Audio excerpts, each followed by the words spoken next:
Une petite fille dit à la juge, « Laissez mon papa libre, et je vous guérirai. » Tout le monde a ri jusqu'à ce que le miracle se produise.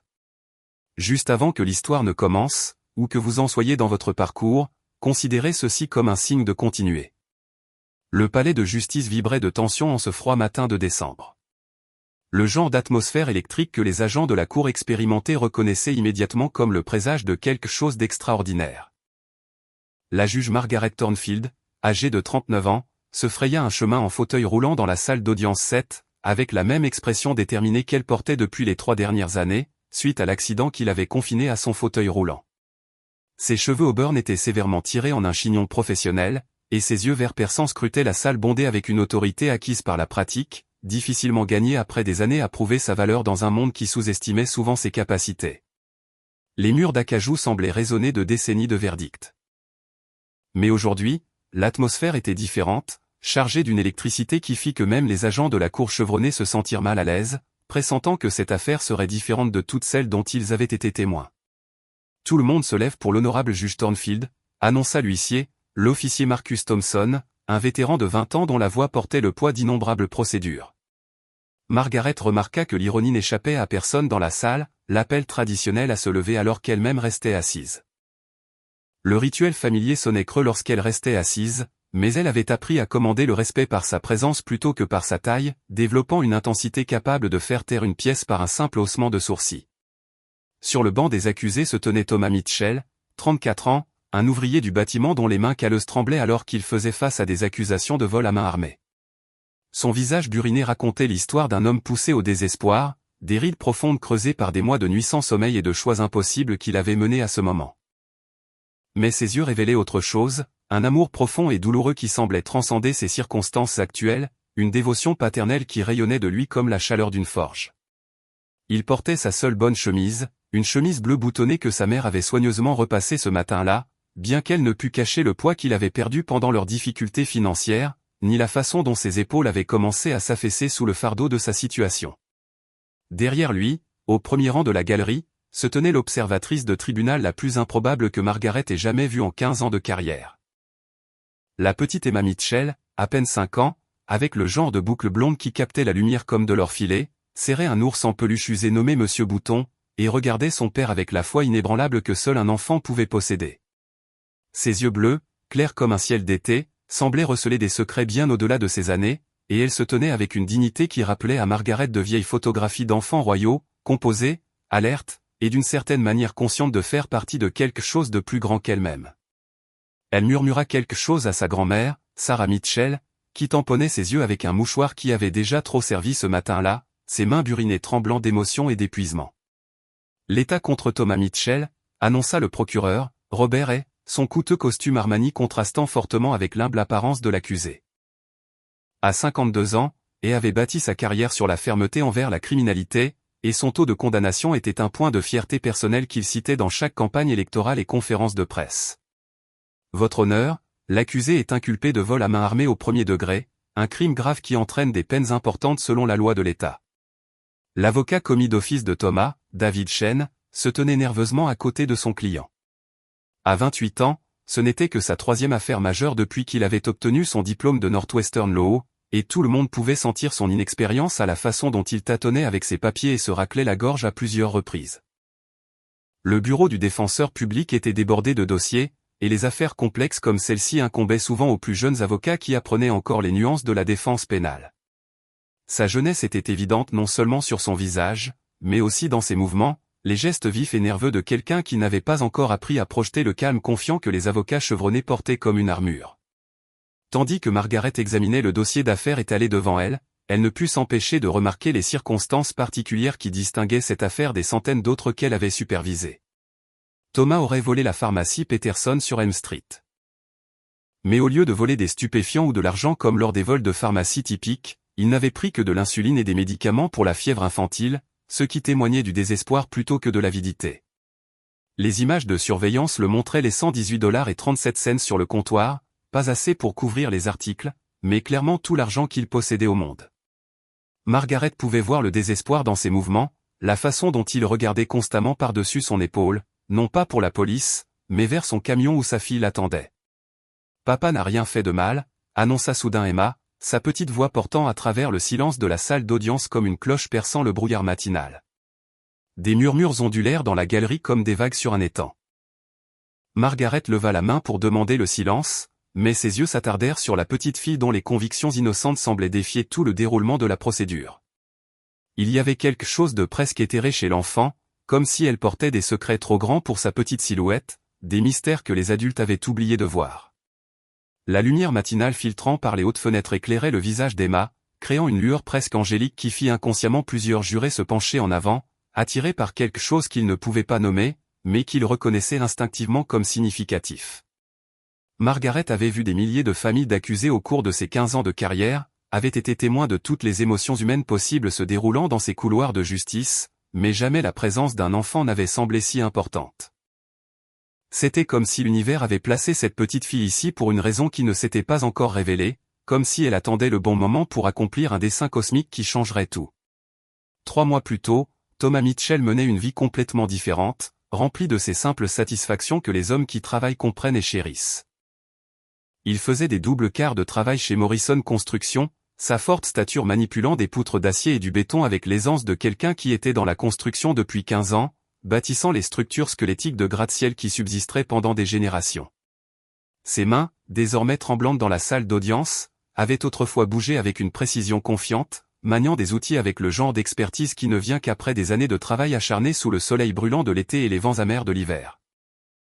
Chaque soir, peu importe à quel point il se sentait épuisé, il rentrait chez lui au volant de sa vieille camionnette jusqu'à leur petit appartement sur Maple Street, un modeste 2 pièces qui était devenu leur monde entier après que la mère d'Emma soit décédée en couches, laissant Thomas élever sa fille seule avec l'aide de sa mère.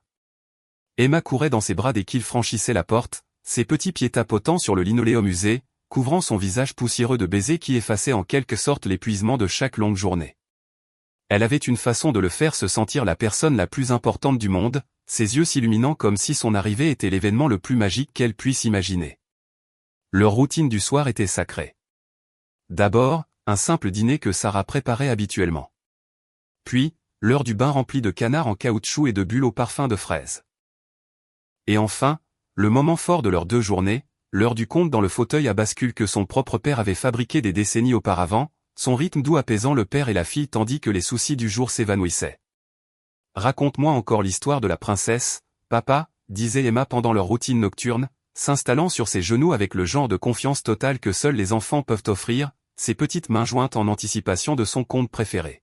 « Eh bien » commençait Thomas, sa voix prenant automatiquement la qualité magique réservée aux histoires du soir.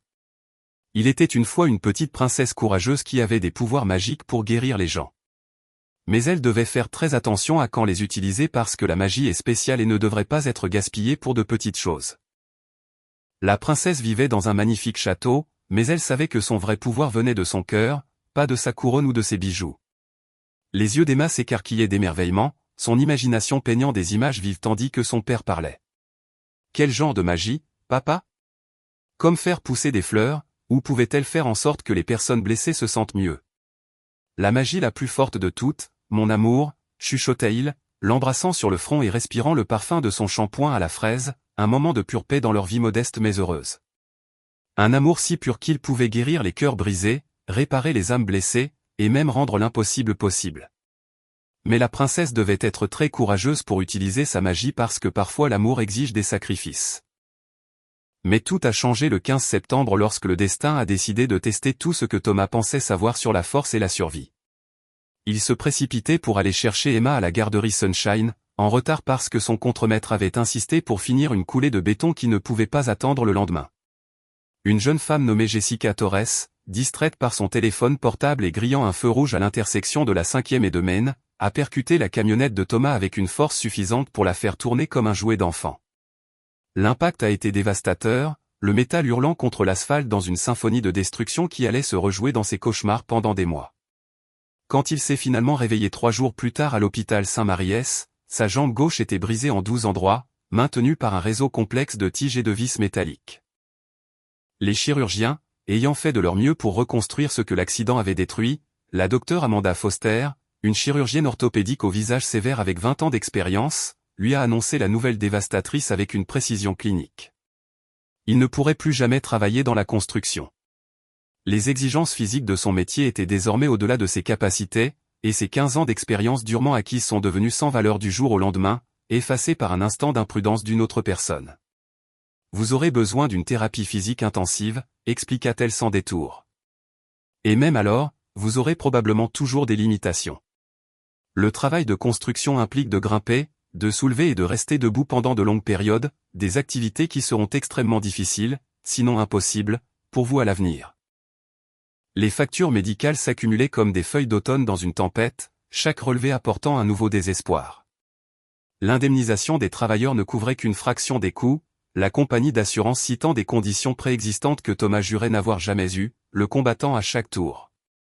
Tandis que les avocats s'enrichissaient des deux côtés, leur petit compte d'épargne, autrefois leur filet de sécurité pour les urgences, s'est évaporé en quelques semaines alors que les spécialistes, les chirurgies et les coûts de réadaptation dévoraient leur stabilité financière comme des criquets dans un champ de blé. Nous trouverons une solution, Tommy. Sa mère, Sarah, l'avait assuré avec le genre d'optimisme déterminé dont les mères sont spécialistes. Mais Thomas pouvait voir les rides d'inquiétude s'approfondir autour de ses yeux comme des affluents de la peur. À 67 ans, elle puisait déjà dans son revenu fixe de la sécurité sociale pour les aider, sautant ses propres médicaments pour acheter les recharges d'inhalateurs d'Emma, choisissant entre ses pilules contre l'arthrite et les traitements respiratoires de sa petite fille. En novembre, les crises d'asthme d'Emma devenaient plus fréquentes et plus graves, déclenchées par le froid hivernal du Midwest et peut-être par le stress qui semblait imprégner leur petit appartement comme de la fumée. Thomas lui tenait la petite main aux urgences, regardant les moniteurs biper et se sentant totalement impuissant alors que les factures médicales qu'il ne pouvait pas payer continuaient de s'accumuler, sachant que chaque visite signifiait une dette plus profonde, mais incapable de risquer la vie de sa fille. « Je dois prendre soin de ma princesse », se chuchotait-il pendant ces longues nuits où la respiration d'Emma était difficile et son propre espoir s'amenuisait, ne sachant pas à quel point ces mots deviendraient prophétiques. La juge Margaret Thornfield avait ses propres démons à combattre, des ombres qui la suivaient de ses cabinets à son appartement vide chaque nuit, des rappels d'une vie qui avait été à jamais altérée par un instant du choix imprudent de quelqu'un d'autre. Il y a 3 ans, elle était l'étoile montante du système judiciaire, connue dans tout l'État pour son esprit vif et ses jugements compatissants qui équilibraient la justice et l'humanité d'une manière qui impressionnait même les vétérans endurcis du barreau. La Legal Review l'avait qualifiée de l'avenir de la jurisprudence progressive, et des politiciens éminents avaient murmuré son potentiel pour la Cour suprême de l'État avant son 35e anniversaire.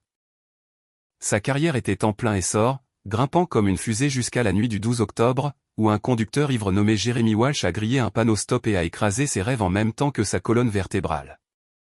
Jeremy Walsh, à peine 23 ans et tout juste sorti de l'université, avait fêté sa remise de diplôme avec des amis au Murphy's Tavern lorsqu'il a pris la décision fatale de rentrer chez lui en voiture au lieu d'appeler un Uber. Son taux d'alcoolémie était près de 3 fois la limite légale lorsque sa Jeep Cherokee a percuté la Honda Accord de Margaret. Une collision qui n'a duré que quelques secondes mais a changé de vie pour toujours. Margaret se souvenait de chaque détail avec une clarté cristalline. La radio jouant « Here Comes the Sun » des Beatles. L'odeur de la pluie sur l'asphalte après une averse précédente. La façon dont les phares sont apparus dans sa vision périphérique comme des étoiles filantes, devenant de plus en plus grands et brillants jusqu'à remplir son monde entier de lumière puis d'obscurité.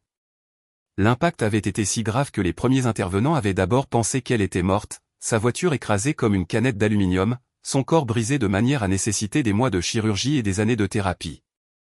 La thérapie physique avait été épuisante, une bataille quotidienne contre la douleur et la limitation qui mettait à l'épreuve chaque once de sa détermination. Mais le rétablissement émotionnel s'est avéré encore plus difficile, l'obligeant à réapprendre non seulement à naviguer dans le monde depuis un fauteuil roulant, mais aussi à maintenir son autorité dans une salle d'audience où elle ne pouvait plus littéralement regarder de haut les accusés et les avocats qui se tenaient devant elle. De simples gestes qui avaient autrefois communiqué le pouvoir se lever pour insister, marcher pour examiner des preuves, dominer un avocat argumentatif était désormais impossible, la forçant à trouver de nouvelles façons de commander le respect et de maintenir le contrôle. « Vous êtes plus forte que vous ne le pensez », lui avait dit son physiothérapeute, Marcus Rodriguez, d'innombrables fois pendant ses douloureux mois de convalescence au centre de réadaptation. Marcus, un ancien marine qui avait perdu sa propre jambe en Afghanistan, comprenait quelque chose à propos de se reconstruire à partir de morceaux brisés. Mais la force semblait un luxe lorsque de simples tâches comme atteindre des dossiers d'affaires sur des étagères hautes devenaient des rappels quotidiens de ses limitations, lorsque chaque palais de justice devait être évalué pour son accessibilité, lorsque les jurés la regardaient parfois avec pitié au lieu de respect. Le palais de justice avait été réaménagé pour l'accessibilité après son retour, mais les aménagements semblaient des compromis, des reconnaissances constantes de ce qu'elle avait perdu plutôt que des célébrations de ce qu'elle avait conservé. Son mariage n'avait pas survécu à la transition, devenant une autre victime de cette nuit d'octobre. Richard, son ex-mari depuis 8 ans, affirmait qu'il ne pouvait pas gérer la nouvelle réalité. Bien que Margaret soupçonnait qu'il ne pouvait simplement pas gérer le fait d'être marié à quelqu'un que le monde voyait comme brisé, il était tombé amoureux de sa force et de sa confiance, de la façon dont elle commandait chaque pièce où elle entrait. Et lorsque cette force a exigé une redéfinition plutôt qu'une admiration, il a trouvé des excuses pour partir. Il est parti un mardi pluvieux de mars, emportant la moitié de leurs biens et toute sa foi restant en l'amour inconditionnel.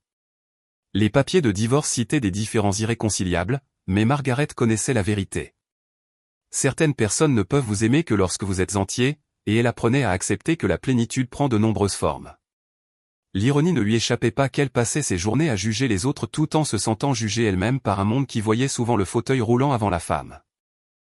Les officiers de justice étaient serviables, mais parfois condescendants, parlant plus fort comme si son oui avait été affecté, ou agissant trop rapidement pour l'aider avant qu'elle ne l'ait demandé. Les avocats la condescendaient parfois, et les accusés semblaient parfois penser qu'elle serait plus clémente en raison de son propre malheur.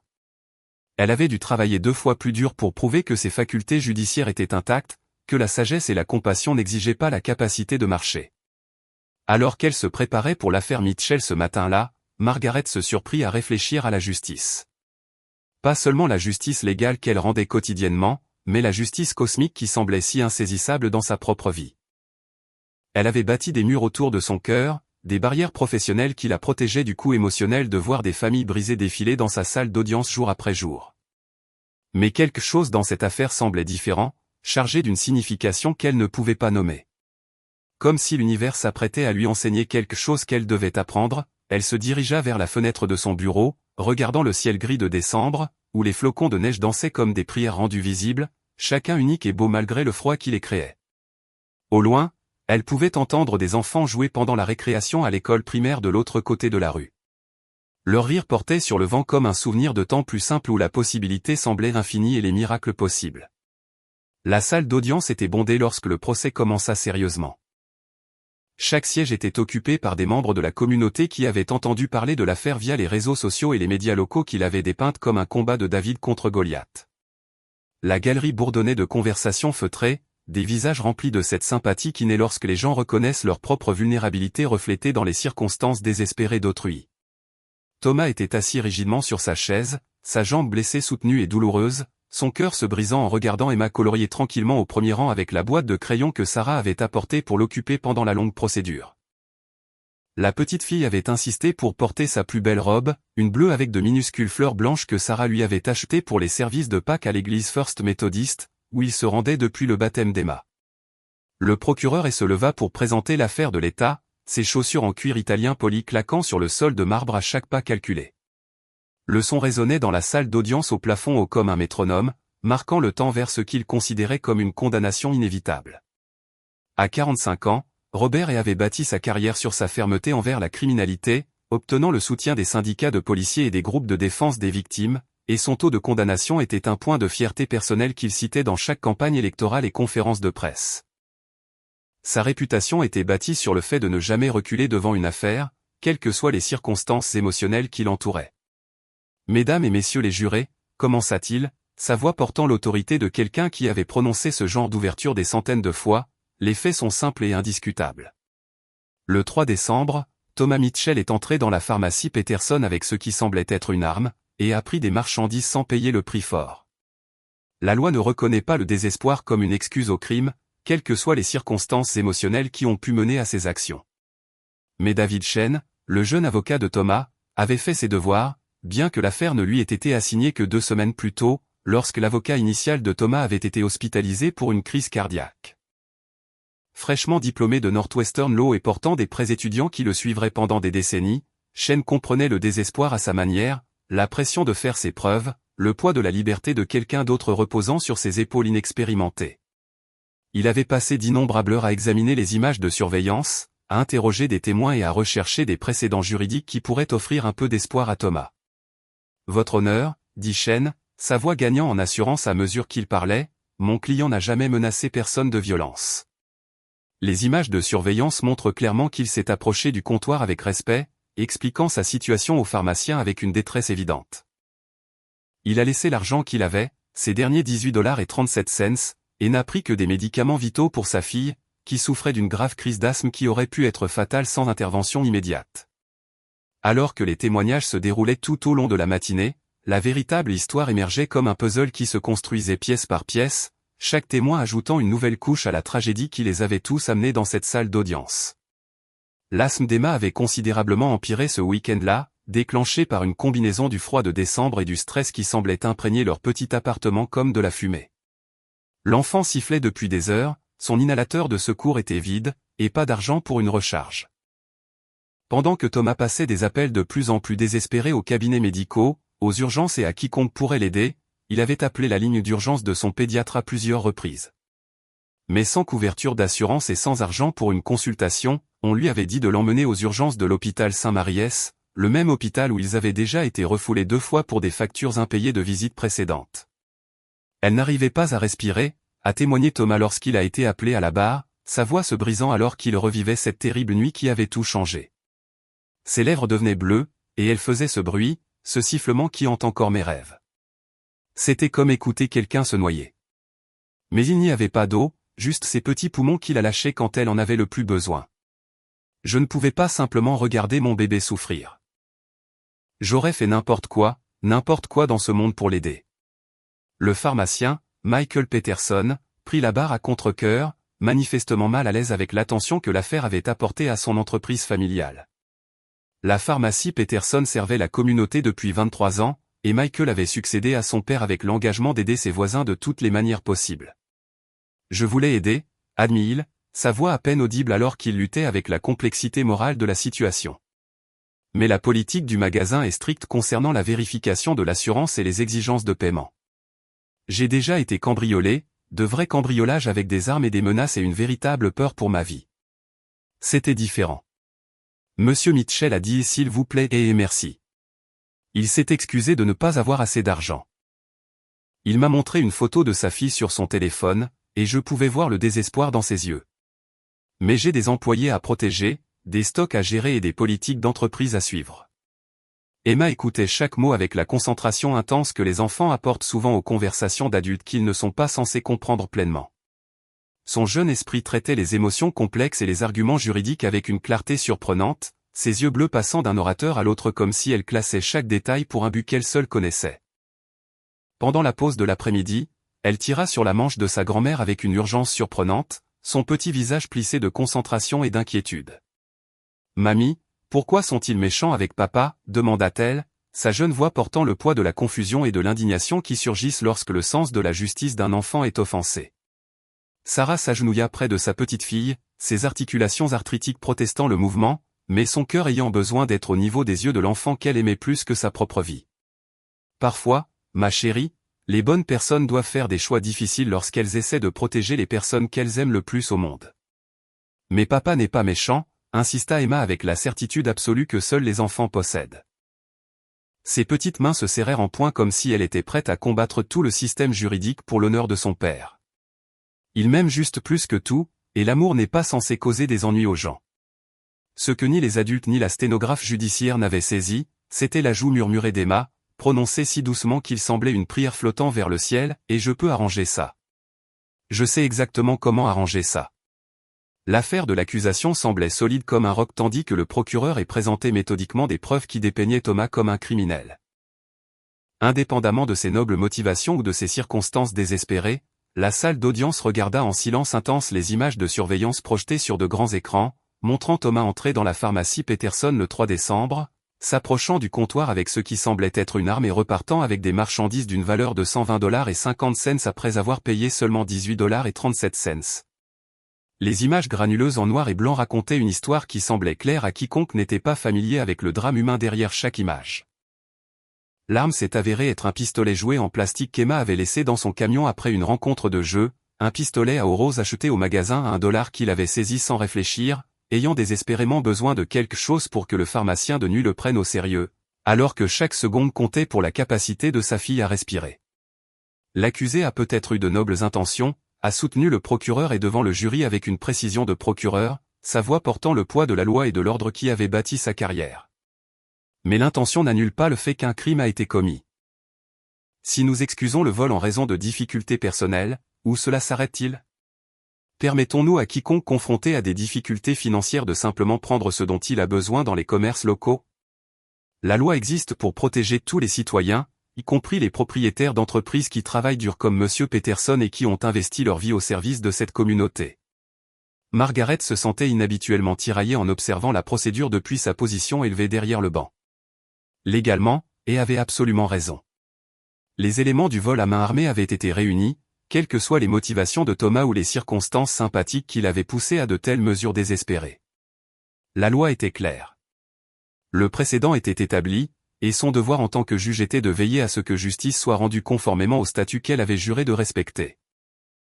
Mais en voyant le soutien inébranlable d'Emma pour son père, la foi absolue de l'enfant en sa bonté malgré les procédures judiciaires qui les entouraient, elle se souvint pourquoi elle était devenue juge en premier lieu, pour servir la justice, pas seulement les statuts appliqués. Il y avait une différence entre la correction légale et la vraie justice, et cette différence semblait particulièrement frappante dans cette affaire, où l'amour et le désespoir avaient poussé un homme bon à faire un choix impossible. Pendant la pause déjeuner, Margaret était assise dans son cabinet, réexaminant les dossiers une dernière fois, cherchant des précédents juridiques et des directives de condamnation pour toute possibilité qui pourrait offrir un peu d'espoir à Thomas. Ses livres de droit tapissaient les murs comme de vieux amis, remplis de sagesse accumulée au fil des siècles d'efforts humains pour équilibrer la justice et la miséricorde. Son assistante, Jennifer Walsh, frappa doucement à la porte avant d'entrer avec une expression préoccupée qui attira immédiatement l'attention de Margaret. « Juge Thornfield, il y a une petite fille ici qui dit qu'elle a besoin de vous parler de l'affaire de son père. » J'ai essayé d'expliquer qu'elle ne peut pas, juste avant que Jennifer ne puisse terminer sa phrase, Emma Mitchell apparut dans l'embrasure de la porte, ayant d'une manière ou d'une autre convaincu les huissiers qu'elle avait une autorisation officielle d'être là. Son petit visage était empreint d'une détermination qui rappela à Margaret elle-même à cet âge, à l'époque où elle croyait que la juste conviction pouvait surmonter n'importe quel obstacle. L'enfant se tenait avec la confiance de quelqu'un de beaucoup plus âgé qui comprenait exactement ce qu'il fallait faire, comme si elle possédait une connaissance que les adultes autour d'elle avaient d'une manière ou d'une autre oubliée ou perdue en chemin. « Tu n'es pas censée être ici, ma chérie », dit doucement Margaret, bien qu'elle ne fît aucun mouvement immédiat pour appeler la sécurité. Quelque chose dans la présence de l'enfant semblait important, significatif d'une manière qui transcendait le protocole normal du tribunal, comme si ce moment avait été destiné à se produire malgré toutes les règles et procédures conçues pour l'empêcher. « Je sais », répondit Emma sans hésitation, marchant directement vers le bureau de Margaret avec le genre de démarche résolue qui aurait été impressionnante chez un adulte, sans parler d'une enfant de 5 ans. « Mais j'ai quelque chose de très important à vous dire à propos de mon papa, et je ne peux plus attendre parce qu'attendre, c'est peut-être trop tard. » Margaret aurait dû appeler la sécurité immédiatement, aurait dû suivre le protocole et ramener l'enfant à sa grand-mère dans la galerie, là où elle appartenait. Chaque règle de conduite judiciaire exigeait qu'elle maintienne des limites appropriées entre la cour et les familles impliquées dans les affaires dont elle était saisie. Au lieu de cela, elle se pencha en avant, sincèrement curieuse de ce que cet enfant extraordinaire avait à dire.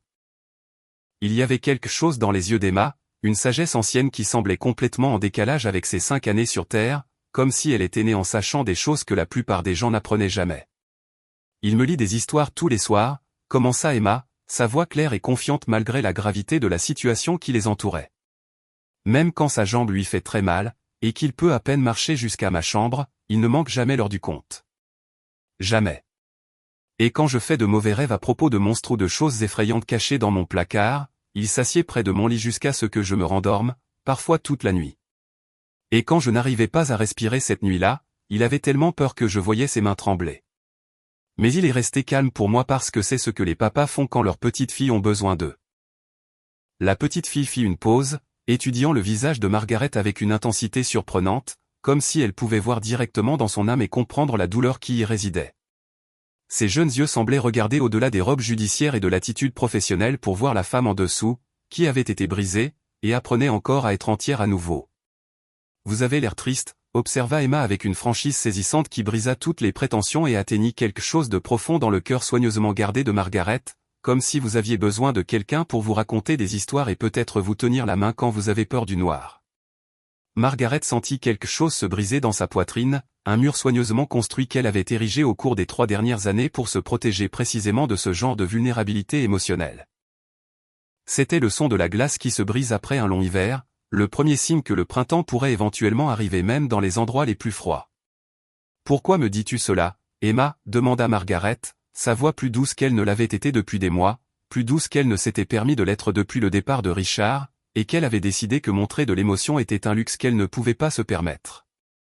La réponse de l'enfant allait résonner dans l'esprit de Margaret pendant tout le reste du procès, des mots qui semblaient porter plus de poids que leur simple construction n'aurait dû le permettre. Parce que parfois les adultes oublient que l'amour fait faire des choses courageuses aux gens, et les choses courageuses ne sont pas toujours les mêmes que les mauvaises choses, et parce que je crois que vous avez oublié comment croire au miracle. Alors que la cour se réunissait pour la session de l'après-midi, Margaret ne pouvait pas chasser sa conversation avec Emma, les mots de l'enfant résonnant dans son esprit comme une chanson qu'elle ne pouvait pas oublier. La petite fille était assise à sa place habituelle au premier rang, mais maintenant elle semblait observer la juge autant que son père, comme si elle surveillait les réactions de Margaret à chaque témoignage avec l'intensité de quelqu'un qui comprenait que chaque instant comptait.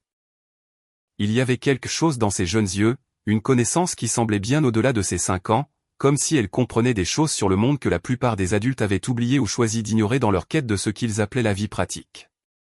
Le témoignage de Thomas se poursuivit, peignant un tableau saisissant d'un père poussé au désespoir par un amour si pur qu'il transcendait les limites légales et les conventions sociales. Je savais que c'était mal, admit-il devant la salle d'audience bondée, sa voix ferme malgré les larmes qui coulaient sur ses joues burinées. Chaque mot soigneusement choisi parce qu'il comprenait que l'avenir de sa fille dépendait de sa capacité à faire comprendre au jury ce que l'amour pouvait pousser un homme à faire. Mais quand votre enfant ne peut pas respirer, quand vous regardez la vie s'échapper de son petit visage, et qu'il n'y a nulle part ailleurs où se tourner, le bien et le mal deviennent des concepts très simples. J'affronterai n'importe quelle conséquence, purgerai n'importe quelle peine, paierai n'importe quel prix pour lui sauver la vie. C'est ce que font les pères. Nous protégeons nos enfants, même quand le monde dit que nous avons tort de le faire. Le jury, composé de 8 femmes et 4 hommes, pour la plupart parents eux-mêmes et comprenant les choix impossibles que la parentalité exige parfois, écouta avec une émotion visible. Plusieurs jurés tamponnèrent leurs yeux tandis que Thomas décrivait la crise d'asthme d'Emma cette terrible nuit, la façon dont son petit corps avait convulsé alors qu'elle luttait pour chaque souffle, le son de son sifflement qui l'avait poussé à envisager des options qu'il n'avait jamais imaginées possibles. La salle d'audience était si silencieuse que les seuls sons étaient le léger bourdonnement du système de chauffage et un reniflement occasionnel de quelqu'un dans la galerie qui luttait pour garder son sang-froid. La docteure Émilie Rodriguez, pédiatre d'Emma à l'hôpital pour enfants, témoigna par liaison vidéo de la gravité de l'état de l'enfant, son attitude professionnelle ne parvenant pas à masquer complètement sa préoccupation personnelle pour une patiente à laquelle elle s'était profondément attachée.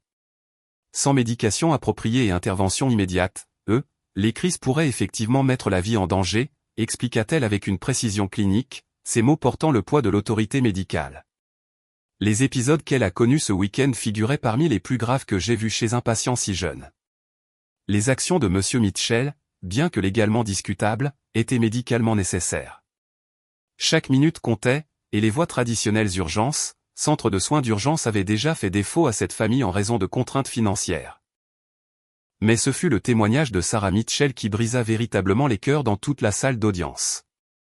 La grand-mère de 67 ans, vêtue de sa meilleure robe et des boucles d'oreilles en perles que son défunt mari lui avait offertes il y a 40 ans pour leur anniversaire de mariage, parla de la lutte de son fils pour subvenir aux besoins de sa fille après que sa blessure ait détruit leur stabilité financière et leur sentiment de sécurité. Sa voix portait la sagesse de quelqu'un qui avait vécu la pauvreté de l'époque de la dépression et comprenait ce que cela signifiait de choisir entre la dignité et la survie. Il a vendu tout ce que nous avions de valeur, dit Sarah, sa voix ferme malgré les larmes qui refusaient de cesser de couler sur ses joues ridées. Ces outils de construction qui avaient été son gagne-pain pendant 15 ans. La camionnette que son père l'avait aidé à acheter lorsqu'il avait obtenu sa licence d'entrepreneur pour la première fois. Même son alliance qui avait appartenu à son grand-père et était le dernier lien qu'il avait avec sa défunte épouse. Mais ce n'était pas suffisant. Les factures médicales ne se soucient pas de l'amour ou des bonnes intentions. Et le système les a laissés tomber quand ils en avaient le plus besoin. Lorsque de bonnes personnes passent à travers les mailles du filet de la société, parfois elles doivent faire des choix impossibles juste pour survivre un jour de plus. Lors du contre-interrogatoire, le procureur insista, sentant une faiblesse dans le témoignage émotionnel qui menaçait de saper son dossier soigneusement construit. Madame Mitchell, êtes-vous en train de dire que la loi ne devrait pas s'appliquer à votre fils simplement parce qu'il prétend aimer sa fille? Chaque parent confronté à des difficultés financières devrait-il être autorisé à prendre ce dont il a besoin? Je dis, répondit Sarah avec une fermeté surprenante, redressant ses épaules et regardant directement le procureur avec le genre de détermination inébranlable qu'il avait porté à travers 70 ans de défis de la vie, que parfois la loi doit se souvenir qu'elle existe pour servir les gens, et non l'inverse. Et parfois l'amour exige un genre de courage qui ressemble à enfreindre les règles pour ceux qui n'ont jamais fait face à des choix aussi impossibles. Jugez cela, si vous voulez. Au fur et à mesure que l'après-midi avançait, Margaret remarqua qu'Emma devenait de plus en plus agitée, son petit corps vibrant littéralement d'une sorte d'énergie interne. L'enfant ne cessait de regarder son père et la juge, comme si elle calculait quelque chose d'important, mesurant des distances ou des temps ou des possibilités que seule elle pouvait voir. Son ours en peluche était oublié sur ses genoux tandis qu'elle se penchait en avant, tout son être concentré sur quelque chose qui ne s'était pas encore révélé. Finalement, alors que l'avocat de la défense Chen annonçait que la défense avait clos son dossier, Emma se leva avec une détermination soudaine qui capta l'attention de tous. « Madame la juge », lança-t-elle clairement, sa petite voix portant à travers le silence soudain de la salle d'audience avec une autorité surprenante qui semblait venir de bien au-delà de ses 5 ans. Margaret aurait dû demander le silence, aurait dû maintenir le décorum de la salle d'audience, et appeler les huissiers pour rétablir la procédure appropriée. Au lieu de cela, elle se retrouva à demander « Oui, Emma ? J'ai quelque chose de très important à dire à propos de mon papa. » La salle d'audience fut envahie de murmures, mais Margaret leva la main pour demander le silence, sentant que ce moment était plus important que le protocole ou la procédure. Quelque chose dans l'attitude de l'enfant suggérait que ce qui allait se passer allait tout changer. « Que aimerais-tu dire ?» Emma se dirigea vers l'avant de la salle d'audience, son ours en peluche serré dans ses petits bras, avançant avec un but et une confiance qui semblaient impossibles pour quelqu'un de si jeune.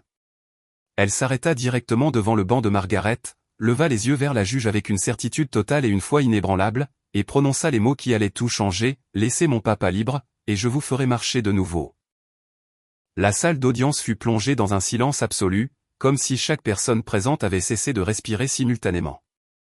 Les mots d'Emma restèrent suspendus dans l'air comme un défi à tout ce que les adultes croyaient de la réalité, de la médecine et de l'impossible. Margaret regarda fixement la petite fille de 5 ans qui venait de lui promettre la seule chose à laquelle elle avait cessé de croire il y a 3 ans. Les yeux bleus de la petite fille ne laissaient transparaître aucune trace de doute ou de fantaisie enfantine. Au lieu de cela, ils brillaient d'une certitude qui sembla atteindre directement l'âme de Margaret et réveiller quelque chose qu'elle pensait morte à jamais. « Emma, ma chérie, » dit Margaret avec précaution, sa voix à peine un murmure, « tu ne peux pas faire de telles promesses. La marche n'est pas quelque chose que la magie peut réparer. » Mais même en prononçant ces mots, Margaret sentit quelque chose s'agiter dans sa poitrine, un battement d'espoir qu'elle avait enfoui si profondément qu'elle avait oublié son existence. La partie rationnelle de son esprit lui criait que c'était la fantaisie d'une enfant, mais quelque chose de plus profond, de plus primitif, lui chuchotait que peut-être le rationnel n'était pas la seule façon de comprendre le monde. Le procureur se leva d'un bond, le visage rougi d'indignation. « Votre honneur, c'est complètement inapproprié. La fille de l'accusé ne peut pas conclure d'accord avec le tribunal. C'est une moquerie de notre système juridique. » Sa voix portait la juste colère de quelqu'un qui avait bâti toute sa carrière sur le principe que la loi et l'ordre étaient les seules choses qui se dressaient entre la civilisation et le chaos. Mais son objection semblait creuse face à la conviction inébranlable d'Emma, comme crier à l'océan d'arrêter ses vagues. Mais Emma ne recula pas. Au lieu de cela, elle s'approcha du banc de Margaret, ses petites mains appuyées contre le bois poli alors qu'elle levait les yeux avec le genre de foi absolue que seuls les enfants possèdent. « Je ne fais pas un marché, » dit-elle clairement, sa voix portant à travers la salle d'audience bondée avec une autorité surprenante. « Je fais une promesse, et les promesses sont différentes des marchés parce que les promesses viennent de l'amour. Et l'amour est la magie la plus forte qui soit. » Thomas eut du mal à se lever, sa jambe blessée protestant tandis qu'il tendait la main vers sa fille. « Emma, ma chérie, reviens ici. Tu ne peux pas. » Mais ces mots se bloquèrent dans sa gorge lorsqu'il vit dans l'expression de sa fille quelque chose qu'il n'avait jamais vu auparavant, une connaissance qui semblait aller bien au-delà de ses 5 ans, comme si elle avait attendu toute sa courte vie ce moment précis. « Papa m'a parlé de la princesse avec la magie de guérison, » continua Emma, sa voix devenant plus forte à chaque mot. « Mais il ne m'a jamais dit que j'étais la princesse.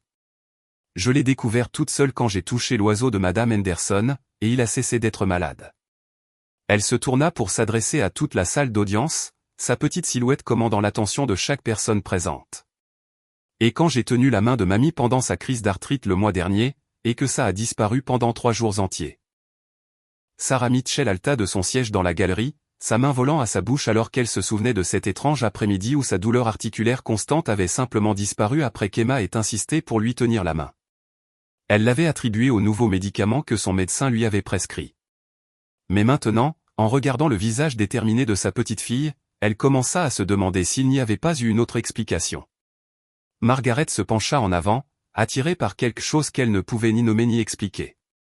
Chaque instinct qu'elle avait développé en tant que juge lui disait que c'était impossible, que les enfants ne possédaient pas de pouvoir de guérison, que les miracles étaient des histoires que les gens se racontaient pour faire face aux dures réalités.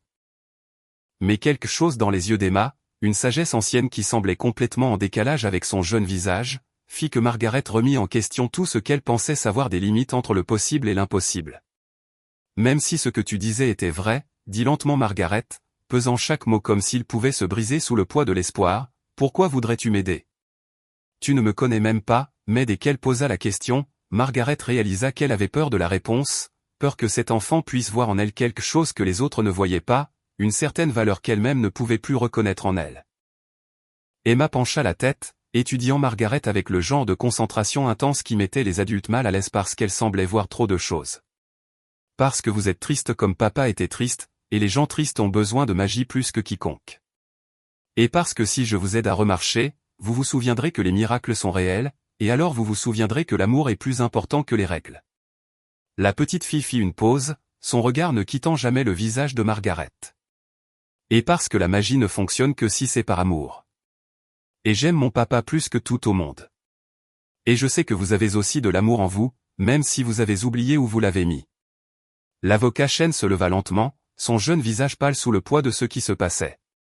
Cela n'a été abordé dans aucun cours de droit, n'a été traité dans aucun précédent juridique qu'il avait étudié. Votre honneur, je ne sais pas comment procéder. C'est sans précédent. Sa voix portait la confusion de quelqu'un qui voyait les fondations même de sa profession se fissurer et se déplacer sous ses pieds. Margaret regarda autour de la salle d'audience, voyant des visages remplis d'émerveillement, de scepticisme, d'espoir et de peur.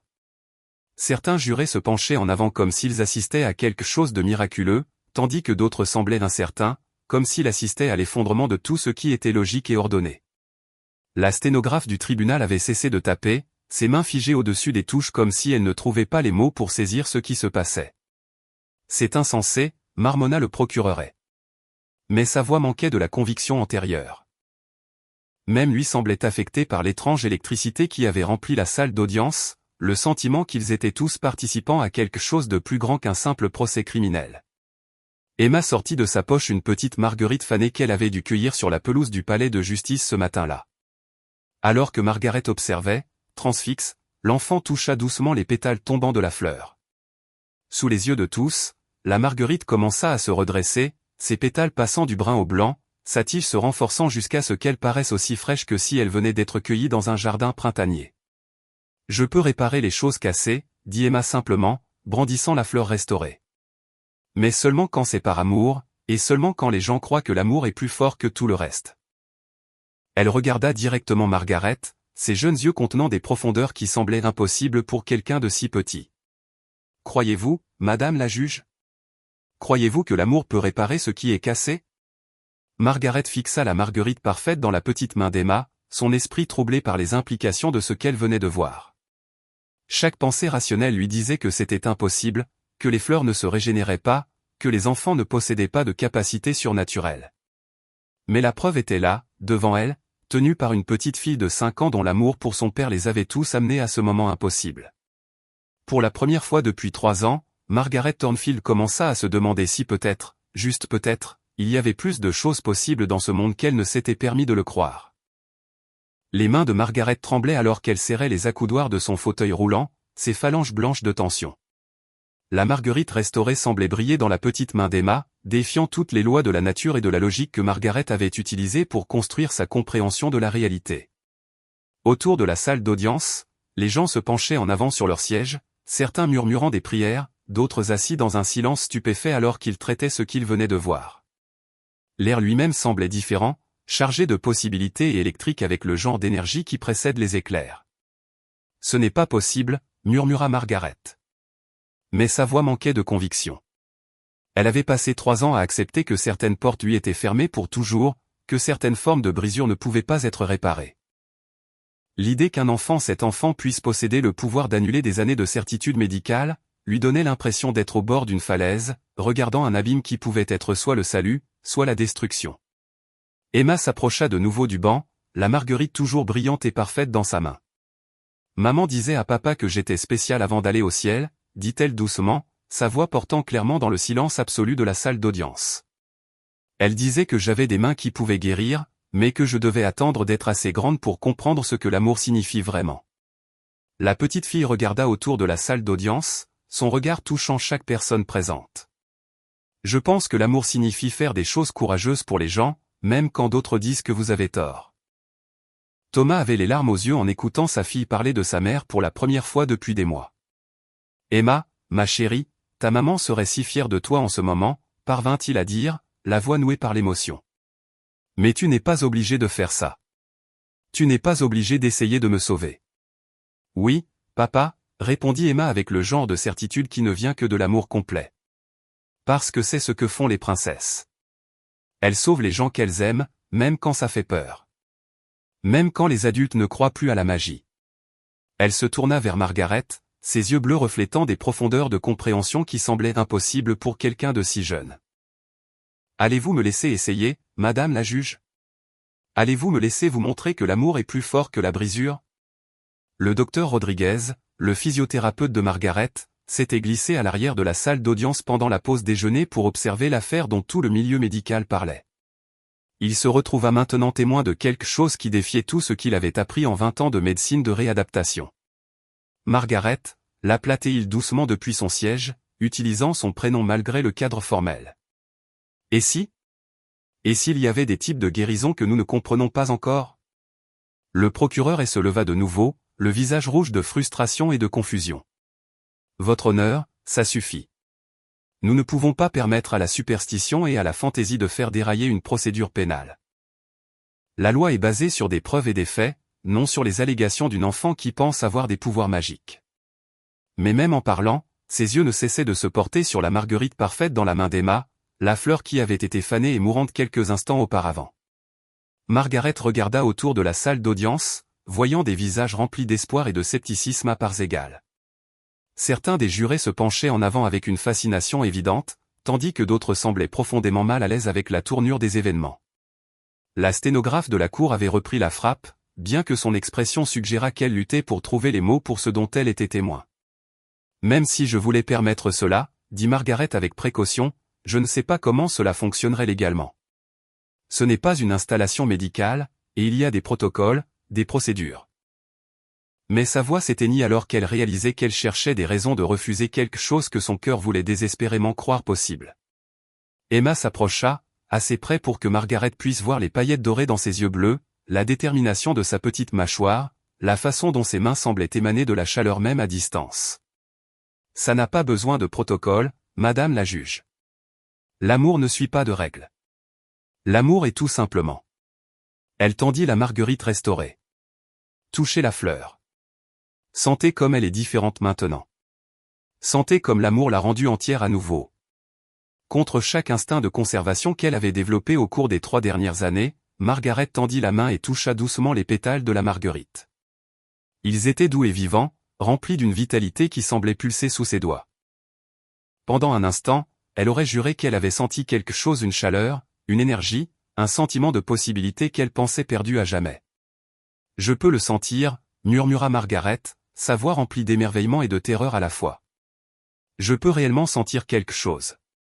L'aveu était comme sauter de la falaise sur laquelle elle se tenait, se rendant à des possibilités que son esprit rationnel insistait étaient impossibles. Emma sourit, tout son visage s'illuminant de joie. C'est parce que votre cœur se souvient comment espérer à nouveau. Et l'espoir est la première partie de la guérison. L'espoir est ce qui fait fonctionner la magie. Elle regarda autour de la salle d'audience, s'adressant à toutes les personnes présentes. Mais tout le monde doit croire. Tout le monde doit vouloir que ça marche parce que l'amour est plus fort quand il est partagé. Sarah Mitchell se leva de son siège dans la galerie, ses mains âgées jointes. Je crois, dit-elle clairement, sa voix portant le poids d'une vie de prière et d'espoir. Je crois au pouvoir de l'amour, et je crois au cœur magnifique de ma petite fille. Un par un, d'autres voix commencèrent à se joindre à la sienne. Je crois en ma fille, dit Thomas, la voix brisée par l'émotion. Je crois en une guérison que nous ne comprenons pas encore, ajouta le docteur Rodriguez depuis le fond. Même certains jurés commencèrent à hocher la tête, emportés par le moment extraordinaire auquel ils assistaient. Mais ce fut l'avocat de la défense Chen qui surprit le plus tout le monde. Se levant lentement, le jeune avocat regarda directement Margaret et dit « Votre honneur, j'ai passé des années à étudier le droit, croyant que la justice était une question de règles et de précédents. Mais peut-être que parfois la justice est une question d'amour. Peut-être que parfois les verdicts les plus importants ne sont pas ceux écrits dans les livres de loi, mais ceux écrits dans les cœurs humains. » Margaret sentit les larmes couler sur son visage en regardant Emma, cet enfant extraordinaire qui avait réussi à briser la carapace protectrice qu'elle avait construite autour de son cœur. « Que voulez-vous que je fasse » murmura-t-elle, sa voix tremblant d'espoir et de peur. Le sourire d'Emma était radieux.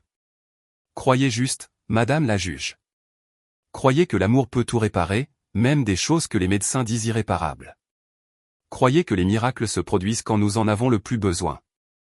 Et croyez que parfois les petites filles sont vraiment des princesses avec de la magie dans leurs mains. » La salle d'audience s'était transformée en quelque chose au-delà d'une procédure légale, devenant un espace sacré où l'impossible semblait non seulement concevable mais inévitable. Margaret se retrouva au centre d'un moment qui semblait plus grand que la loi, plus grand que la médecine, plus grand que tout ce qu'elle pensait comprendre du monde.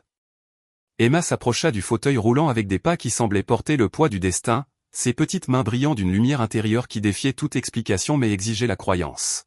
« Je dois vous demander de fermer les yeux, Madame la juge, » dit Emma doucement, sa voix portant l'autorité douce de quelqu'un qui avait toujours su que ce moment viendrait. « Et je dois vous demander de penser au moment le plus heureux de toute votre vie où vous vous êtes sentie le plus vous-même, le plus vivante, le plus pleine d'amour. » Les mains de la petite fille planaient juste au-dessus des jambes de Margaret, sans les toucher tout à fait, mais assez près pour que Margaret puisse sentir la chaleur irradiante de ses petites paumes. Les yeux de Margaret se fermèrent, et immédiatement elle fut transportée en arrière vers un jour d'été 10 ans plus tôt. Elle faisait de la randonnée dans les montagnes du Colorado avec Richard avant que leur mariage ne s'effondre, avant que l'accident n'ait tout changé. Ils avaient atteint le sommet du mont Elbert juste au coucher du soleil, peignant le ciel de nuances d'or et de cramoisis qui lui coupaient le souffle. À ce moment-là, debout au sommet du monde avec l'homme qu'elle aimait, elle s'était sentie invincible, comme si tout était possible, comme si l'avenir s'étendait devant eux, lumineux et illimité. « Je peux le voir, » murmura Emma, sa voix remplie d'émerveillement. « Je peux voir votre souvenir heureux, et il est magnifique. Vous étiez si forte alors, si pleine de lumière. Cette lumière est toujours en vous, Madame la juge. Elle n'est jamais partie. Elle dormait juste, attendant que quelqu'un la réveille. » Autour de la salle d'audience, les gens retinrent leur souffle collectivement. Même le procureur avait cessé de protester, transfixe par la scène surnaturelle qui se déroulait devant eux. Les mains de la sténographe avaient de nouveau cessé de bouger, comme si elle reconnaissait que certains moments étaient trop sacrés pour être documentés, trop profonds pour les outils inadéquats du langage humain. Margaret sentit quelque chose commencer à s'agiter dans ses jambes. Non pas cette lourdeur familière qui avait été sa constante compagne pendant 3 ans, mais autre chose, un picotement, une chaleur, un sentiment d'éveil qui partait de ses orteils et commençait à se propager vers le haut comme un lever de soleil sur un sol gelé. « Oh mon Dieu » murmura-t-elle, sa voix à peine audible. « Je peux sentir quelque chose. Je peux réellement sentir quelque chose. » « C'est votre corps qui se souvient comment être entier » expliqua Emma, ses petites mains reposant maintenant doucement sur les genoux de Margaret. « Parfois nos corps oublient des choses quand nous sommes trop tristes ou trop effrayés. Mais l'amour les aide à se souvenir. L'amour est le meilleur enseignant pour les corps qui ont oublié comment fonctionner correctement. » Le docteur Rodriguez se leva de son siège à l'arrière, sa formation médicale luttant contre ce dont il était témoin. « C'est impossible » murmura-t-il. Mais sa voix portait de l'émerveillement plutôt que du scepticisme. Les lésions de la moelle épinière ne guérissent pas comme ça. Les dégâts sont permanents, irréversibles. Mais même en parlant, il pouvait voir quelque chose changer dans la posture de Margaret, un changement subtil qui suggérait que son corps répondait à des forces au-delà de la compréhension médicale. Thomas regarda sa fille, les larmes coulant sur son visage, la voyant non pas comme la petite enfant qu'il couchait chaque soir, mais comme l'être extraordinaire qu'elle avait toujours été d'une certaine manière. Elle tient ça de sa mère, murmura-t-il à personne en particulier. La mère d'Emma avait aussi des mains guérisseuses. Elle pouvait calmer les crises d'asthme d'Emma juste en la tenant. Elle pouvait faire disparaître la douleur d'un simple toucher. Je pensais que c'était juste. Je pensais que c'était juste de l'amour. Mais peut-être que l'amour et la magie sont la même chose. Les mains d'Emma commencèrent à briller plus fort, et Margaret sentit la sensation dans ses jambes s'intensifier. C'était comme si chaque nerf resté silencieux pendant 3 ans chantait soudainement. Chaque fibre musculaire qui avait oublié son but se souvenait comment danser. La chaleur se répandit dans ses hanches, sa colonne vertébrale, atteignant des endroits qui avaient été froids et engourdis si longtemps qu'elle avait oublié leur existence. La magie fonctionne, annonça Emma avec une douce satisfaction. Mais elle a besoin de plus d'amour pour finir. Tous ceux qui croient doivent envoyer leur amour parce qu'une guérison aussi grande exige le cœur de tout le monde. Elle regarda autour de la salle d'audience avec une intensité urgente. Pensez à quelqu'un que vous aimez plus que tout et envoyez cet amour à Madame la juge. Aidez-moi. Aidez-la à se souvenir comment marcher. Ce qui s'est passé ensuite serait raconté dans ce palais de justice pendant des générations. Sans coordination ni instruction, chaque personne présente dans la salle d'audience jurée, agent de la cour, avocat, observateur de la galerie commença à fermer les yeux et à concentrer ses pensées sur l'amour. Certains pensaient à leurs enfants, d'autres à leurs conjoints, leurs parents, leurs amis les plus chers. L'air lui-même semblait scintiller de la puissance collective de dizaines de cœurs tous concentrés sur le même espoir impossible. Margaret sentit la vague d'amour l'envahir comme une eau océanique chaude. Et avec elle vint une force qu'elle n'avait pas ressentie depuis avant l'accident. Ses jambes, qui avaient été sans vie si longtemps, commencèrent à s'agiter avec une sensation authentique.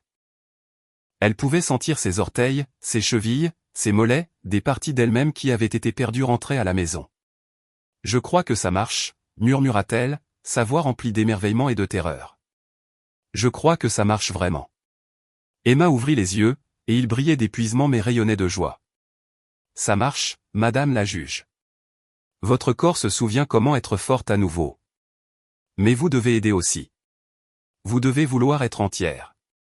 Vous devez choisir de croire que vous méritez d'être guérie. » Margaret regarda ses jambes, qui tremblaient maintenant avec une sensation authentique plutôt que les souvenirs fantômes qui l'avaient hanté pendant des années.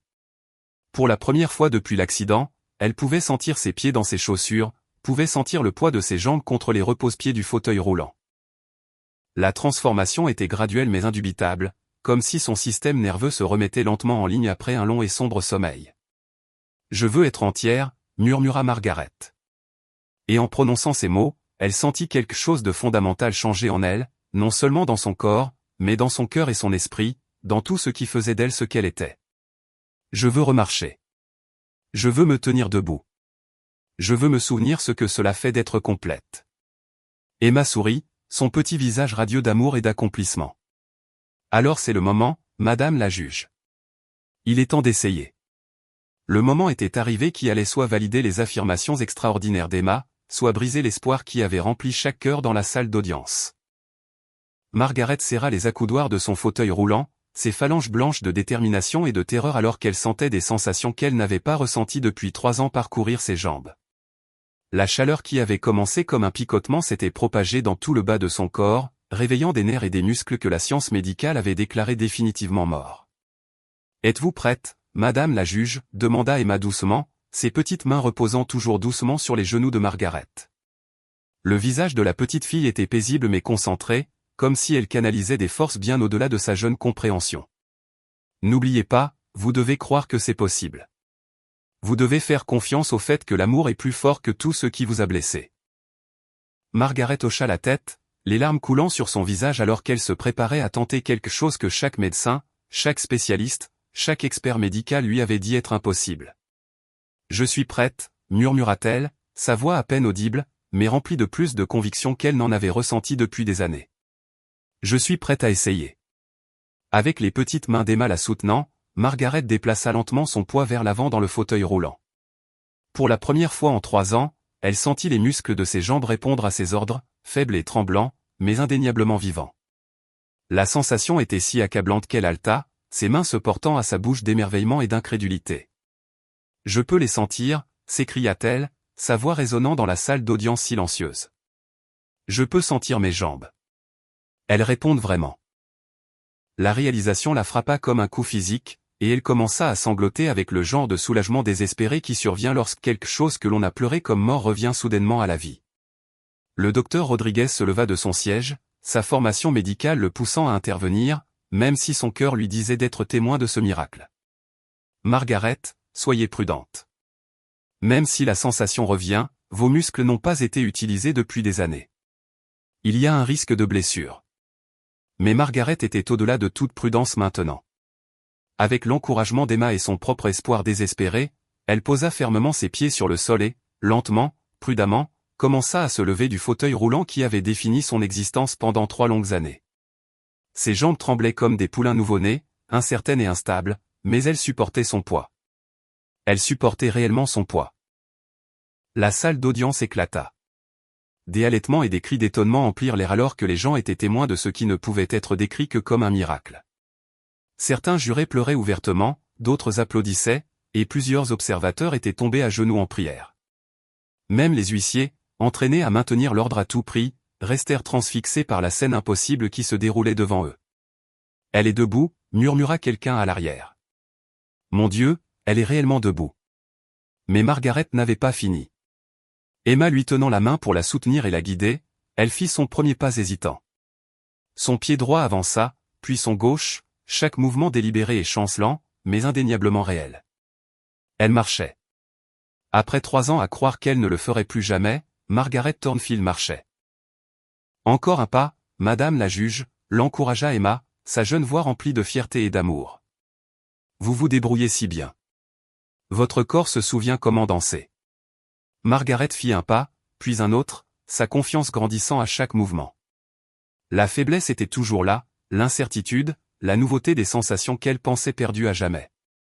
Mais sous tout cela, il y avait de la force.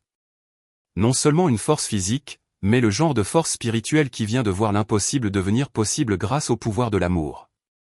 Le procureur y resta silencieux, stupéfait, toute sa vision du monde se fissurant et se reformant tandis qu'il observait une femme paralysée marcher dans son tribunal. Tout ce sur quoi il avait bâti sa carrière fait, preuve, explication rationnelle semblait insuffisant face à ce dont il était témoin.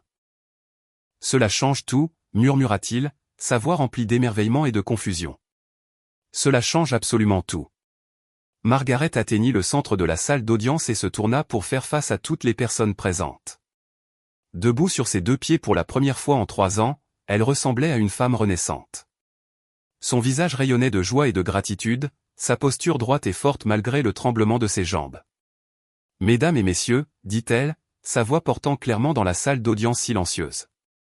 Je pense que nous venons d'être témoins de quelque chose qui défie tout ce que nous pensions savoir du possible et de l'impossible. » Elle regarda Emma, qui se tenait à côté d'elle, rayonnante de fierté et d'épuisement. « Cet enfant remarquable m'a rendu non seulement ma capacité de marcher, mais ma foi dans les miracles. » Thomas s'était levé avec difficulté, sa jambe blessée protestant, mais son cœur léger d'espoir pour la première fois depuis des mois.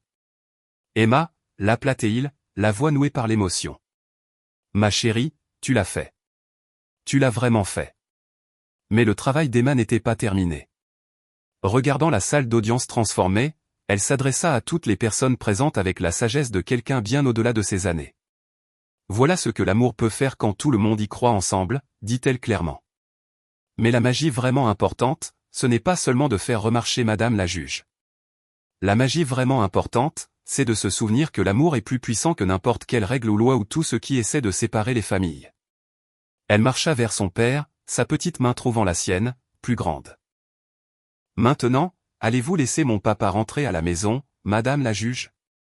Maintenant, comprenez-vous que parfois les gens font des choses courageuses parce que l'amour les rend courageux, et ce n'est pas la même chose qu'être méchant ? » Margaret regarda cet enfant extraordinaire qui lui avait non seulement rendu la capacité de marcher, mais avait enseigné à toute une salle d'audience le pouvoir transformateur de l'amour. Les implications légales de ce qui venait de se passer nécessiteraient une considération attentive. Mais dans son cœur, Margaret savait déjà quel serait son verdict. « Emma, dit-elle doucement. Tu nous as montré à tous qu'il y a des choses plus importantes qu'une stricte adhésion à la loi. Tu nous as montré que l'amour, quand il est suffisamment pur et fort, peut guérir non seulement les corps, mais les cœurs, les âmes et les familles brisées. La salle d'audience attendait avec une anticipation haletante alors que Margaret s'apprêtait à rendre un jugement qui serait sans précédent dans l'histoire juridique. Un verdict basé non seulement sur la loi, mais sur l'amour, non seulement sur les précédents, mais sur la profonde vérité que parfois les miracles se produisent lorsque nous en avons le plus besoin. Margaret se tenait au centre de sa salle d'audience, sa jambe tremblant encore du miracle qu'elle venait de vivre, son cœur plus rempli qu'il ne l'avait été depuis des années. Les implications légales de ce qui s'était produit seraient sans aucun doute débattues par les universitaires et les avocats pendant des décennies à venir. Mais à ce moment-là, elle savait avec une certitude absolue à quoi ressemblait la justice. Elle ne ressemblait pas à une punition ou à une rétribution. Elle ressemblait à une petite fille de 5 ans qui avait tout risqué pour sauver son père, qui avait partagé son don extraordinaire non pas pour un gain personnel, mais par pur amour. Avant de rendre mon verdict, dit Margaret, sa voix portant clairement à travers la salle d'audience transformée. Je veux que chacun comprenne ce dont nous avons été témoins aujourd'hui. Nous avons vu l'amour dans sa forme la plus pure, l'amour d'une enfant pour son père, l'amour d'un père pour sa fille, et le genre d'amour qui peut littéralement déplacer des montagnes et guérir les brisés. Elle fit une pause, regardant les visages remplis d'émerveillement et d'espoir. Emma Mitchell nous a tous appris que parfois les lois les plus importantes ne sont pas écrites dans des livres, mais dans nos cœurs. Le procureur s'approcha du banc, sa confiance antérieure remplacée par l'humilité et la confusion. Votre honneur, je dois vous parler des accusations. Après ce dont nous avons été témoins, je ne suis pas sûr que l'État puisse en toute bonne conscience continuer à poursuivre cette affaire. Les circonstances sont sans précédent. Sa voix portait l'incertitude de quelqu'un dont la vision du monde tout entière avait été fondamentalement altérée en l'espace d'un après-midi. Emma tira sur la robe judiciaire de Margaret, son petit visage levé avec un espoir urgent. Madame la juge, cela veut-il dire que mon papa peut rentrer à la maison avec moi ce soir? Cela veut-il dire que nous pouvons redevenir une famille? La simple question, au-delà de toute complexité juridique, allait au cœur de ce qui importait vraiment, une petite fille qui voulait son père de retour. Margaret s'agenouilla à la hauteur d'Emma, un mouvement qui aurait été impossible quelques minutes plus tôt. Emma, ce que tu as fait aujourd'hui, le cadeau que tu as fait non seulement à moi, mais à toutes les personnes présentes dans cette salle d'audience, nous a montré que l'amour peut vraiment tout surmonter. L'affaire de ton papa n'a jamais vraiment été une question de loi. C'était l'histoire d'un père qui aimait tellement sa fille qu'il était prêt à tout risquer pour lui sauver la vie. Thomas s'approcha lentement, sa propre jambe blessée rendant chaque pas douloureux, mais son cœur léger d'espoir pour la première fois depuis des mois. Votre honneur, dit-il, la voix nouée par l'émotion. Je ne sais comment vous remercier, comment remercier ma fille, comment exprimer ce que cela signifie pour notre famille. Emma a des capacités que je commence seulement à comprendre. Mais plus que cela, elle a un cœur qui voit le bien en chacun, même quand ils ne peuvent pas le voir en eux-mêmes. Margaret se leva de nouveau, faisant face à la salle d'audience avec une force et un but renouvelés. Thomas Mitchell, vous êtes accusé de vol à main armée, mais ce que les preuves montrent vraiment est un père poussé par l'amour à faire un choix impossible. La loi dit une chose, mais la justice, la vraie justice, en dit une autre. Elle regarda autour de la salle d'audience, voyant des visages qui reflétaient sa propre transformation. En 15 ans passés sur ce banc, j'ai appris que la lettre de la loi et l'esprit de la justice ne s'alignent pas toujours. Aujourd'hui, un enfant nous a rappelé lequel est le plus important. Sarah Mitchell s'était avancée vers l'avant de la salle d'audience, son vieux visage strié de larmes de joie et de soulagement. Juge Thornfield, dit-elle, sa voix portant la sagesse de 7 décennies de vie. Ce que ma petite fille a fait pour vous aujourd'hui, elle l'a fait pour d'autres toute sa vie. De petites guérisons, de petits miracles que nous avons expliqués par la coïncidence ou la pensée magique. Mais peut-être avions-nous tort de les expliquer. Peut-être avions-nous tort de cesser de croire en la magie. Le docteur Rodriguez s'était également approché, sa formation médicale luttant contre l'évidence de ses propres yeux. Margaret, j'ai été votre thérapeute pendant 3 ans, et ce dont je viens d'être témoin défie tout ce que je comprends des lésions de la moelle épinière et de la récupération neurologique. Cet enfant n'a pas seulement guéri votre corps, elle a guéri votre esprit, votre espoir, votre foi et vos possibilités. Il secoua la tête, émerveillé. Je ne comprends pas comment c'est possible, mais je ne peux pas nier ce que j'ai vu. La sténographe du tribunal avait finalement repris la frappe, bien que son expression suggérât qu'elle luttait pour trouver des mots adéquats pour décrire les événements extraordinaires dont elle avait été témoin. Comment documenter un miracle? comment transcrire le son des cœurs qui s'ouvrent et des esprits qui s'envolent? Margaret leva la main pour demander le silence, et la salle d'audience se tut immédiatement. J'ai pris ma décision, annonça-t-elle, sa voix forte et assurée. Thomas Mitchell, vous êtes entré dans la pharmacie Peterson le soir du 3 décembre avec l'intention d'obtenir des médicaments pour votre fille. Bien que vos méthodes aient été techniquement illégales, votre motivation était un amour pur, le genre d'amour qui pousse les parents à des actes de courage extraordinaires lorsque la vie de leurs enfants est en jeu. Elle fit une pause, regardant directement Emma, dont les yeux bleus brillaient d'anticipation et d'espoir. Votre fille a montré à ce tribunal que l'amour peut littéralement opérer des miracles, que la guérison est possible même lorsque la science médicale dit le contraire, et que parfois les verdicts les plus importants ne sont pas écrits dans les livres de loi, mais dans les cœurs humains. La tension dans la salle d'audience était palpable alors que tout le monde attendait les derniers mots de Margaret. Thomas tenait fermement la main d'Emma, tous deux levant les yeux vers la juge qui avait été transformée non seulement physiquement, mais spirituellement par le don extraordinaire d'une petite fille. Par conséquent, continua Margaret, sa voix résonnant de conviction. Je déclare l'accusé non coupable en raison de l'amour parental et de circonstances extraordinaires. Les accusations sont rejetées. Elle abattit son marteau avec une autorité qui ne venait pas de sa position, mais de son cœur. Cette affaire est close, et cette famille est libre de rentrer chez elle ensemble. La salle d'audience éclata en acclamations et applaudissements, des larmes de joie coulant librement alors que les gens célébraient non seulement une victoire légale, mais un triomphe de l'amour sur la loi, du cœur sur les règles, des miracles sur le cynisme. Emma se jeta dans les bras de son père, et Thomas la souleva, la faisant tourner tandis qu'il riait et pleurait simultanément. Mais Margaret n'avait pas terminé. Emma, appela-t-elle par-dessus la célébration, voudrais-tu revenir ici un instant? Il y a quelque chose que je dois te dire. La petite fille s'approcha de nouveau du banc, son visage rayonnant de bonheur et d'accomplissement. Oui, madame la juge. Margaret s'agenouilla une fois de plus, prenant les petites mains d'Emma dans les siennes. Merci, murmura-t-elle, sa voix remplie de plus de gratitude que les mots ne pouvaient exprimer. Merci de m'avoir rendu mes jambes, mon espoir et ma foi dans les miracles. Mais surtout, merci de m'avoir rappelé que l'amour est vraiment la force la plus puissante de l'univers. Emma sourit, son visage radieux de joie. De rien, madame la juge, mais rappelez-vous, la magie a toujours été en vous. Je vous ai juste aidé à vous souvenir où vous l'aviez mise. 3 mois plus tard, la juge Margaret Thornfield entra dans la salle d'audience sans assistance, ses pas confiants et assurés. La transformation était complète, non seulement la guérison physique qui lui avait rendu la capacité de marcher, mais la guérison spirituelle qui lui avait rendu sa foi en l'humanité, en l'amour et en la possibilité de miracles. Le palais de justice était devenu un endroit différent depuis ce jour de décembre où une petite fille avait tout changé. Et Margaret se retrouvait à aborder chaque affaire avec une nouvelle compréhension de ce que signifiait vraiment la justice. La famille Mitchell était devenue des visiteurs réguliers du palais de justice, non pas en tant que défendeurs, mais en tant qu'amis. Emma s'arrêtait souvent au cabinet de Margaret après l'école, apportant des dessins qu'elle avait faits, ou simplement pour discuter de sa journée. Thomas avait trouvé un nouvel emploi dans une entreprise de construction appartenant à Michael Peterson, le pharmacien qui avait témoigné pendant le procès. Peterson avait été si ému par l'histoire de la famille qu'il avait offert à Thomas un poste de gestion de l'entretien et des réparations de son entreprise, un travail qui s'adaptait à sa blessure tout en lui offrant un revenu stable et une assurance maladie. Madame la juge Margaret, lança Emma en bondissant dans le cabinet, ses boucles blondes sautillant à chaque pas. À 5 ans et demi maintenant, elle semblait devenir plus extraordinaire chaque jour, ses capacités de guérison se raffinant à mesure qu'elle apprenait à comprendre et à contrôler son don. Je vous ai apporté quelque chose de spécial. Margaret leva les yeux de ses dossiers, son visage s'illuminant d'une affection sincère pour l'enfant qui était devenu comme une fille pour elle.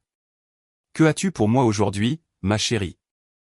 Emma tendit une petite plante en pot, un minuscule rosier avec des bourgeons qui commençaient juste à éclore. Je l'ai cultivé moi-même, mais j'utilise le genre de croissance spéciale, dit-elle d'un murmure conspirateur. Le genre qui utilise la magie de l'amour. Papa dit que c'est bien d'utiliser la magie pour faire de belles choses, tant que je ne me fatigue pas. Margaret accepta la plante avec émerveillement, s'émerveillant de sa perfection, de sa vitalité et de sa vivacité. C'est magnifique, Emma. Mais es-tu sûre de devoir utiliser tes capacités si librement? Et si les gens découvraient ton don? Emma pencha la tête pensivement, considérant la question avec le sérieux qu'elle apportait à toutes les discussions sur ses capacités extraordinaires. Mamie dit que certains dons sont faits pour être partagés, et d'autres pour être gardés secrets jusqu'au bon moment. Je pense que mon don de guérison est surtout secret, sauf pour les moments spéciaux où l'amour doit être plus fort que les règles. Elle sourit vivement. Mais faire pousser des choses, c'est différent. Faire pousser des choses rend le monde plus beau, et le monde a besoin de plus de belles choses. Par la fenêtre, Margaret aperçut Thomas qui l'attendait dans le hall du palais de justice. Il avait accompagné Emma pour sa visite et la ramènerait à la maison, une simple routine familiale qui était impossible quelques mois auparavant. La vue remplit le cœur de Margaret de chaleur, un rappel de la façon dont toute leur vie avait changé de manière spectaculaire. Le docteur Rodriguez apparut dans l'embrasure de la porte, une tasse de café à la main et l'expression légèrement perplexe qu'il avait gardée depuis décembre. « Margaret, comment vont les jambes aujourd'hui ? Une douleur, une raideur, des sensations inhabituelles ?» Son suivi continu de son état était devenu autant une question de curiosité scientifique que de soins médicaux. Il documenta sa guérison dans un article que les revues médicales continuaient de rejeter comme insuffisamment étayé par des preuves médicales conventionnelles. « Parfait », répondit Margaret, se levant et faisant une petite démonstration de marche autour de son bureau. « Mieux que parfait, en fait. Je me sens plus forte maintenant qu'avant l'accident. C'est comme si Emma n'avait pas seulement réparé les dégâts, mais avait tout amélioré. » Emma gloussa à la démonstration. C'est parce que l'amour ne se contente pas de réparer les choses telles qu'elles étaient. L'amour rend les choses meilleures qu'elles ne l'étaient auparavant. L'arthrite de mamie n'est pas revenue du tout depuis que je l'ai aidée. Et l'oiseau de Madame Henderson peut voler plus haut qu'avant. La conversation fut interrompue par un coup à la porte. Le procureur entra, l'air un peu penaud mais déterminé. Depuis le procès, il luttait avec sa propre transformation, se demandant si son approche précédente de la justice n'avait pas été trop rigide, trop axée sur la punition plutôt que sur la guérison. « Votre honneur », dit-il formellement, puis sourit à Emma. « Bonjour, Emma. J'espère que vous ne me dérangez pas, mais je voulais discuter de l'affaire Morrison avec vous. L'accusée est une mère célibataire qui a volé de la nourriture pour ses enfants. Étant donné ce que nous avons appris de l'affaire Mitchell sur la différence entre la loi et la justice. » Margaret hocha la tête avec approbation. Elle avait cherché ses conseils sur des affaires impliquant des familles en crise, apprenant à voir au-delà des violations techniques pour atteindre les histoires humaines sous-jacentes. Parlons-en, Emma. Voudrais-tu jouer dans le bureau d'un accent grave côté pendant que M. et moi discutons de choses d'adultes? D'accord, mais est-ce que je peux aider avec le dossier? Demanda Emma avec espoir. Pas avec de la magie, juste avec des idées. Parfois, les adultes compliquent trop les choses alors que la réponse est vraiment simple. Margaret échangea un regard avec Hay, qui avait appris à apprécier les intuitions d'Emma malgré leurs sources non conventionnelles. Quelle est la réponse, ma chérie? La maman a besoin de nourriture pour ses bébés, n'est-ce pas? Et elle n'avait pas d'argent. Alors au lieu de la punir, pourquoi ne pas l'aider à trouver des moyens d'obtenir de la nourriture et de l'argent pour qu'elle n'ait plus peur? La solution d'Emma fut délivrée avec le genre de logique directe qui traversait la complexité juridique pour atteindre une sagesse pratique. Elle sourit avec ironie, de la bouche des enfants. Vous avez absolument raison, Emma. La solution n'est pas la punition. C'est de s'attaquer aux problèmes sous-jacents. Alors qu'Emma s'installait dans le bureau extérieur avec ses livres de coloriage, Margaret réfléchit à la façon dont sa compréhension de la justice avait évolué. La loi restait importante, mais elle n'était plus la seule considération. L'amour, la compassion et la dignité humaine étaient devenues des composantes également vitales de sa philosophie judiciaire. Vous savez, dit-elle à Hay, Emma nous a enseigné quelque chose de profond ce jour-là. Elle nous a montré que les miracles se produisent lorsque nous choisissons l'amour plutôt que la peur, l'espoir plutôt que le cynisme, la guérison plutôt que la punition. Peut-être que c'est à cela que la justice est censée ressembler. Non pas une adhésion parfaite aux règles, mais une compréhension parfaite des cœurs humains. Et hocha la tête pensivement. J'ai beaucoup réfléchi à cela récemment, à la façon dont nous définissons la justice, à ce que nous cherchons réellement à accomplir dans notre système juridique. Cette petite fille a changé plus que votre capacité à marcher. Elle a changé la façon dont nous voyons tous notre responsabilité les uns envers les autres. Par la fenêtre, Margaret pouvait voir des enfants jouer sur la place du palais de justice, leur rire porté par la brise printanière. Parmi eux, elle reconnut plusieurs familles qu'elle avait vues dans des affaires où ils avaient appliqué la philosophie d'Emma, axée sur l'amour plutôt que sur une loi centrée sur la punition. La communauté se rétablissait, une famille à la fois. Le plus remarquable, songea Margaret, c'est qu'Emma n'a jamais rien demandé en retour de son don. Elle m'a guéri non parce qu'elle voulait quelque chose pour elle-même, mais parce qu'elle comprenait que me guérir aiderait son père. Amour pur, sacrifice pur, espoir pur. Juge Margaret, j'ai fini mon dessin. Vous voulez voir? La voix d'Emma l'appela depuis le bureau extérieur. Margaret sortit pour trouver et maintenant un dessin qui les montrait tous, Margaret debout, forte et grande, Thomas et Emma se tenant la main, Sarah souriante, même le procureur et le docteur Rodriguez, tous entourés de fleurs et de soleil. Et ce qui ne pouvait être décrit que comme un amour visible irradiant de la page en tourbillon d'or et de rose. C'est notre histoire, expliqua Emma fièrement. L'histoire de la façon dont l'amour a réparé tout ce qui était cassé et l'a rendu beau à nouveau. Margaret serra dans ses bras l'enfant qui était devenu son miracle, son professeur, son inspiration. Oui, ma chérie. C'est notre histoire, et c'est la plus belle histoire à laquelle j'ai jamais participé. À l'extérieur du palais de justice, les cloches commencèrent à sonner leur son portant à travers la communauté comme une bénédiction, un rappel que la justice et l'amour, une fois combinés, pouvaient en effet opérer des miracles. Et dans la salle d'audience 7, là où tout avait commencé, les plateaux de la justice étaient non seulement équilibrés, mais bénis.